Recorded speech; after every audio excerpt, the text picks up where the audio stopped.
Court खचाखच भरा हुआ था। जज अपना डिसीजन ले रहे थे। एक थानेदार को ही सजा सुना रहे थे मौत की। हेलो नमस्कार, मैं मन्नू रेडियोबाजी के लिए एक नई कहानी लेकर आया हूं, सच्ची घटना पर आधारित। लाली क्रिएशन डिजाइनर हाउस, जहां आप डिजाइन करवाएं अपने dress, ethnic, western and bridal where. Pillar number 60, राजा बाजार, पटना। और मैं प्राची रेडियोबाजी से। तो चलिए आपकी सच्ची घटना सुनते हैं। ये बहुत पुरानी लगता है मुझे कहानी है। हाँ प्राची, एक घटना जो काफी पुरानी है। लेकिन कोर्ट जो डिसीजन दे रही है, जो 12 साल बाद डिसीजन दे रही है। अच्छा, ठीक है, उस केस के 12 साल बाद। हाँ 12 साल। तो कोर्ट में सारे लोगों की भीड़ लगी हुई है। उसमें एक थानेदार का नाम है समीर आलम, जो शास्त्री नगर थाने के थानेदार थे। उनके साथ उनकी सिपाही जो सुनील और 3-4 और सिपाही थे। तो थानेदार साहब को, जो आलम जी थे, उनको मौत की सजा सुनाई जाती है और बाकी जो उनके साथ जो सिपाही और कुछ दुकानदार को उम्र कैद की सजा सुनाई जाती है। तो कहानी पहले लेके चलते, फ्लैशबैक लेके चलते हैं। कहानी है सन 2002 की 28 दिसंबर की।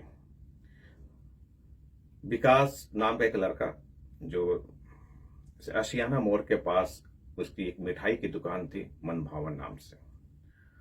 पहले के टाइम में टेलीफोन बूथ बहुत हुआ करते थे। तो आशियाना मोड़ से जैसे आप 1-1.5 किलोमीटर आगे बढ़ेंगे तो एक सम्मेलन मार्केट था। उस मार्केट में एक एसटीडी बूथ था, जो कमलेश जी का एसटीडी बूथ था। तो हम विकास जैसे प्रशांत जाते हैं फोन करने के, तो पहले फॉल्स कॉल पे भी बिल उड़ जाता था। फॉल्स कॉल पे बात नहीं हुआ, बिलिंग हो जाता। इसी बिलिंग के लेकर दुकानदार और उस विकास जी में लड़ाई हो जाती है। दोनों में लड़ाई होती है, बहस होती है, फिर हाथापाई होती है। इस पर विकास गुस्से में आकर बोलता है, अब मैं आता हूं, तुम्हें बताता हूं तुमने मुझे मारा है।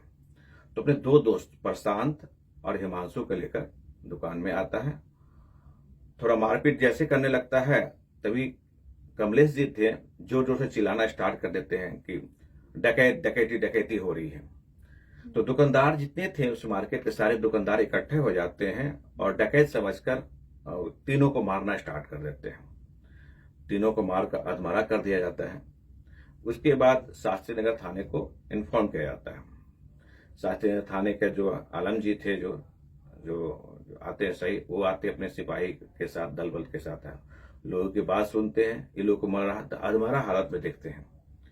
तो उन्होंने क्या करते हैं, अपनी सिविल लाइसेंस जो उनकी जो रिवॉल्वर होती है, उससे तीनों को गोली मार देते हैं, मौत की घाट उतार देते हैं।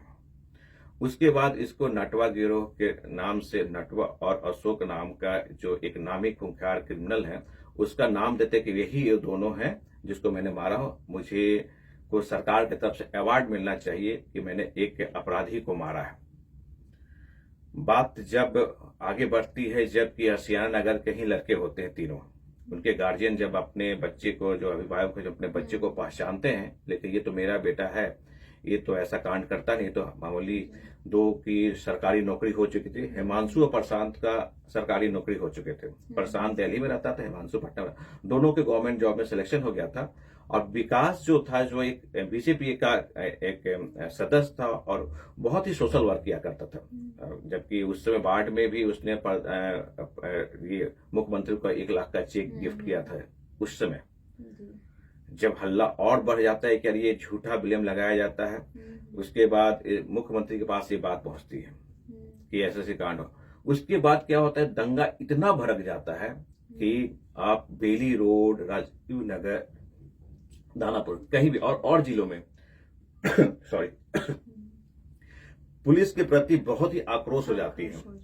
जितनी भी पुलिस की गाड़ियां या सरकारी वाहन दिखते, तो यहाँ की पब्लिक मतलब ये फेंकते होंगे। हाँ, ढेला फेंकना हुआ, गाड़ियों में आग लगा देना। थाना के ऊपर, थाना उसमें राजीव नगर थाना छोटा, तो उसमें आग लगा दिया कर देते हैं। शास्त्री नगर थाने में भी बहुत ज्यादा, इतना ज्यादा आक्रोश, खाकी वर्दी को लोग देखना नहीं चाहते थे। क्योंकि उस समय मैं निर्दोष को, मतलब क्रिमिनल, एज ए क्रिमिनल बोल करके मारा था। हाँ, मैं भी उस समय शेखपुरा मोड़ पे, जब मैं ऑफिस क्लोज हो चुके थे, बंद कर दिया गया था इसलिए कांड होने, मैं भी रोड पर आ गया था। लोगों का भीड़ हुजूम देख कर लगता था कुछ भी हो सकता। और इतनी ज्यादा पत्थरबाजी हो रही थी कि एक आदमी को रोड पे चलने नहीं जाता। 24 घंटे रोड ब्लॉक, ये तो मैं अपने इलाका का बात करके मैं इधर रहता था, उधर राजीव नगर, कुर्जी, हर जगह लोग था कि किसी तरह पुलिस को, जहां पुलिस का नाम सुने या कुछ देखे बस उनको पीटना स्टार्ट कर देते, इतना ज्यादा। बाद में फिर इस केस को क्या किया गया कि एसआईटी को दिया गया, फिर वहां से नहीं इस केस को सीबीआई जांच के लिए दिया गया। अच्छा। तो सीबीआई जब जांच लगा करती है जी। तो बात लगता है कि बस ये छोटी मामूली सी छोटी सी विवाद हुई थी टेलीफोन में जो फॉल्स बिलिंग होता उसके चलते, और दुकानदार जो कमलेश थे उन्होंने जानबूझकर हल्ला कर दिया कि मेरे यहाँ डकैती हो रही है। अच्छा। अब ये हल्ला होने के बाद के आसपास लोगों लगे सच में डकैती हो रही है, सच में हो रही है। और उस पर उन्होंने दुकानदार और सारे मिलकर उसको मारना स्टार्ट कर, तीनों बच्चों को मारते हैं। लेकिन उससे सबसे बड़ा ज्यादा गलती उन्होंने किया, जो एसआई जो थे आलम जी, उन्होंने अपनी सिविल रिवॉल्वर से तीनों को गोली मार देते हैं। और मुझे याद है मैंने वो वीडियो भी उनके देखी थी, ऐसे हाथ में अपनी रिवॉल्वर लेकर लिए हुए थे और बोल रहे थे कि अगर मैं गोली नहीं चलाता तो मेरी जान जा सकती थी। और उन्होंने क्या किया था, तीनों के डेड बॉडी के पास एक पुरानी जो होती है, जो तमंचा होता है, वहां रख दिया था। बोला कि अगर मैं गोली नहीं चलाता तो मेरी जान चली, मेरे पास से गोली निकल मार देते, और उन्होंने वो गोली मार। अब ये जब जांच होती है तो जांच में पता चलता है कि सारा मुठभेड़ फर्जी था। इसके चलते उनको सिर्फ हल्ला उड़ाने के लिए, और आलम जी जो अपने को वाहवाही साबित कर रहे थे कि मैंने मारा है अपराधी को, उनकी भी झूठ का पोल खुलता है और उनको सजा होती है। तो सजा होने के बाद वो रोने लगते हैं वहीं पर। मुझे लोगों का भी मिलता है कि मुझसे गलती हो गई, मैंने एक बहुत बड़ा अपराध कर दिया। और बाकी दुकानदार लोग और जितने से सारे लोग को उम्र कैद की हुई थी, सजा हुई थी इस कांड में। एक छोटी सी कांड, एक टेलीफोन की गलत बिल होने के चलते 3 बच्चे के कांड जान जा चुकी थी, और पूरा सरकार हिल गई थी इस कांड में। पूरी तरह के जो गवर्नमेंट थी पूरी तरह हिल गई थी इसमें। बहुत ज्यादा हुजूम हुआ था उस टाइम की मैं कहानी बता रहा हूँ।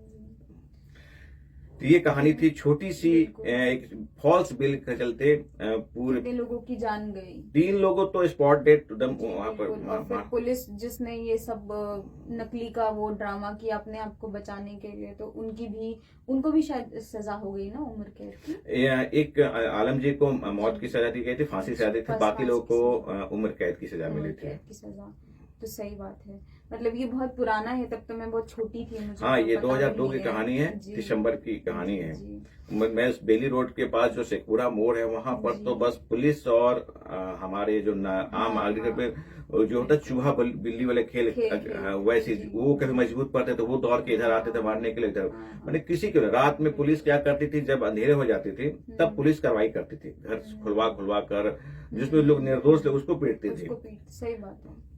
हाँ, तो कई बार क्या होता है कि कई बार अपना मतलब ऐसा नहीं है कि हर बार इंसान ही गलत हो, कभी कभी अपना सिस्टम भी गलत होता है, कुछ पुलिस वाले भी गलत होते हैं, तो इसलिए लोगों को गुस्सा आ जाता है। उन्हें ऐसा नहीं करना चाहिए था, एक फॉल्स बिल था, मतलब कहीं इसकी भी गलती थी और कहीं उसकी भी गलती थी। तो ये तो थी हमारी बहुत पुरानी स्टोरी जो आपने हमें सुनाई, एकदम रियल वाली, जो मुझे तो नहीं पता, मे भी आपके उम्र के लोग ये बात एकदम आप कभी भी अगर लिखेंगे आशियाना कांड 2002 तो वो उसमें स्टोरी बहुत सारे न्यूज चैनल पर वो स्टोरी है। तो चलिए हम आपसे विदा लेते हैं, हम आपके साथ फिर से आएंगे नई स्टोरी के साथ, रियल लाइफ स्टोरी के साथ। आप हमें बताएं कि हमें हमारे स्टोरी कैसे लगती है, कहानियां कैसी लगती हैं, या जो हम कंटेंट लाते हैं वो आपको कैसे लगते हैं। प्लीज हमें कमेंट करके बताएं, और ज्यादा से ज्यादा लोगों के साथ शेयर करें, लाइक करें और शेयर करें, लोगों को बताएं। तो बाय बाय।